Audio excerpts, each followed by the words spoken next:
Welcome back, witches. Today we are talking tea leaf reading 101.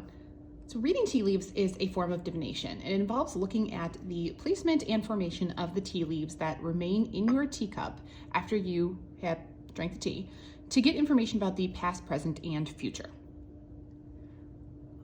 But first, let's talk supplies. So obviously you are going to need some sort of cup, and if possible, you should use a teacup. So that is what I have here. This is actually my parents' china, and I'm pretty sure it's their wedding china, I think.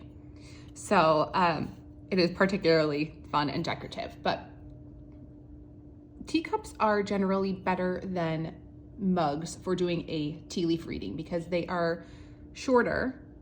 They're narrower at the bottom, and they have these wider rims that have like a slant.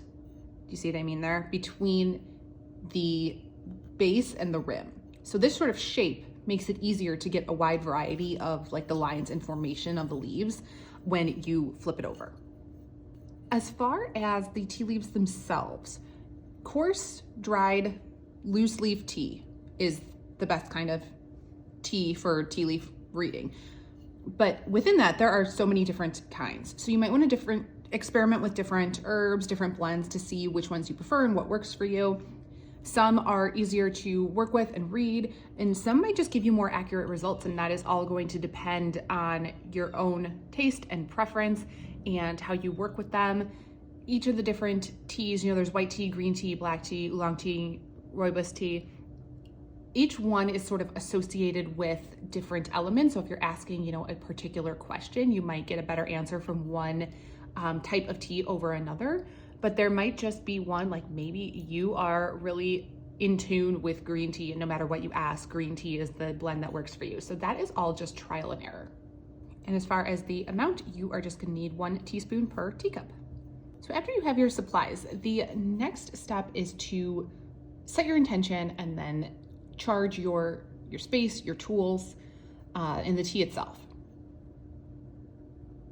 So there are a few ways, obviously, to cleanse and charge your teacup. Lighting incense is popular. So you would light an incense stick and just allow the teacup to pass through the smoke.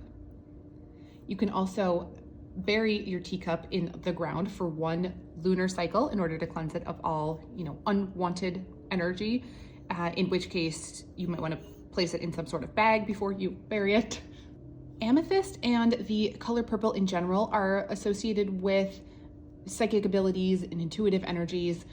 So placing a clean amethyst in room temperature water inside here to absorb those psychic properties is ideal. Just make sure that you remove it before you add the hot water for tea. You can also just leave the teacup itself or the water that you're going to use inside a purple tinted jar to get the psychic properties from that color purple. And you can also charge your cup and the tea leaves themselves in the light of the full moon.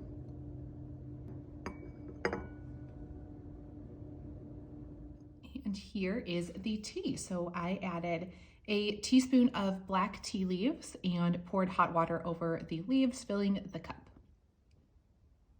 This would be a good time while it is steeping to call on the quarters, because all of the elements are represented here. You have earth in the tea leaves, the water obviously that you poured over the leaves, fire is the heat from the water, and air is the steam from the water. And then you're just going to want to sip your tea as you meditate on your specific intention. So you can do general life tea leaf readings, but the more specific you are, the better answers that you're going to get and the more clear the reading will be. So it's usually a good idea to have a specific question or intention in mind. When you get to this point where there is about a sip of tea left in the cup, you want to hold the handle in your left hand and swirl the liquid around clockwise in the cup 3 times.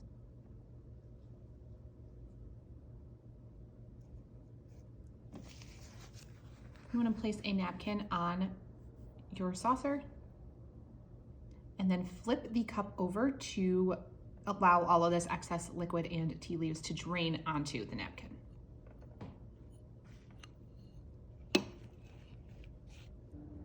And then you flip it right side up.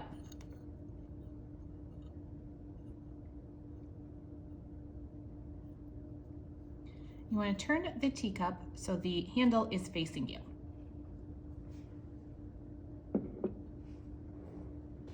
And then we get into the interpretation, which there are no right or wrong answers. So this is one of the more difficult forms of divination, and one of the ones where you really have to trust and work on your own intuition. The first thing to note is the position of the leaves in the cup. So anything that is to the left of the handle is information in your past, and anything in the right is in your future. Leaves that are on the bottom of the cup are usually read as events that will take place like far away in the future, whereas the ones that are like near the rim of the cup are events that are in like the near future or present. You first want to look for lines and dots, because dots indicate like money or abundance of any kind. Circles will indicate like the end of a cycle or completion of some kind, and then dashes will represent opportunities. So personal, professional, whatever that may be for you.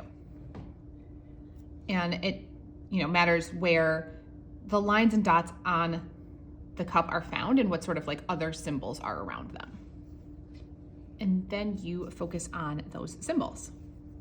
You're usually not going to see anything that is super detailed and specific. It's really about your mind making some connections and the shapes reminding you of different things. And there are tons of resources about the different symbols, so I will link some in the description if you want to get yourself a book or find a website where you can learn about the different symbols.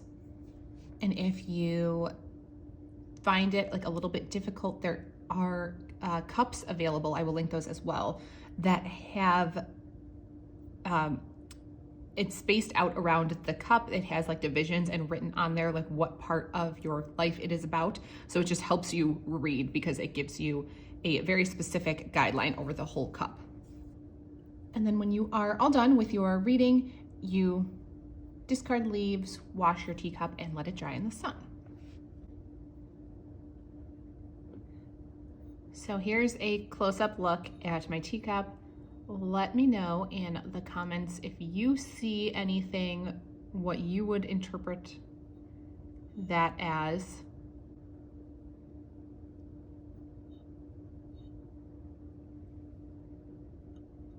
Let me know if you see any dots or lines or symbols, shapes. What would those mean to you? So that is everything that I have for very basics tea leaf reading 101, so you can get started. But again, I will have those resources linked down below if you want to check them out.